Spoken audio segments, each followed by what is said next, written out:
بسم اللہ الرحمن الرحیم۔ دلچسپ سبق آموز واقعہ۔ ایک بادشاہ نے کسی بات پر خوش ہو کر ایک شخص کو یہ اختیار دیا کہ وہ سورج غروب ہونے تک جتنی زمین کا دائرہ مکمل کر لے گا وہ زمین اس کو الاٹ کر دی جائے گی، اور اگر وہ دائرہ مکمل نہ کر سکا اور سورج غروب ہو گیا تو اسے کچھ نہیں ملے گا۔ یہ سن کر وہ شخص چل پڑا۔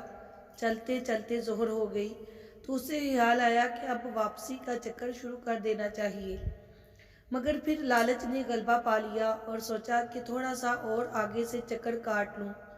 پھر واپسی کا خیال آیا تو سامنے کی خوبصورت پہاڑ کو دیکھ کر اس نے سوچا اس کو اپنی جاگیر میں شامل کر لینا چاہیے۔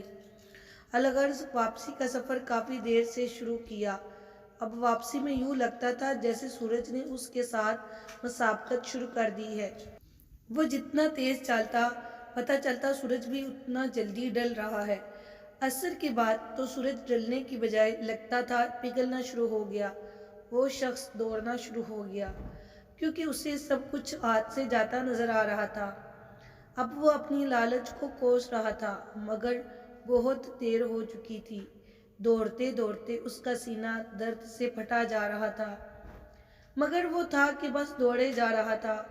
آخر سورج غروب ہوا تو وہ شخص اس طرح گرا کہ اس کا سر اس کے سٹارٹنگ پوائنٹ کو چھو رہا تھا اور پاؤں واپسی کے دائرے کو مکمل کر رہے تھے۔ یوں اس کی لاش نے دائرہ مکمل کر دیا۔ جس جگہ وہ گرا تھا اسی جگہ اس کی قبر بنائی گئی اور قبر پر کتبہ لگایا گیا جس پر لکھا تھا کہ اس شخص کی ضرورت بس اتنی ساری جگہ تھی جتنی جگہ اس کی قبر کی ہے۔ اللہ پاک نے بھی اسی طرف اشارہ کیا ہے، وَالْعَصْرِ إِنَّ الْإِنسَانَ لَفِي خُسْرٍ۔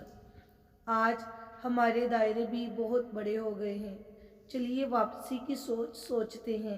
اللہ پاک ہمیں موت سے پہلے موت کی تیاری کی توفیق نصیب فرمائے اور خاتمہ بالخیر فرمائے، آمین۔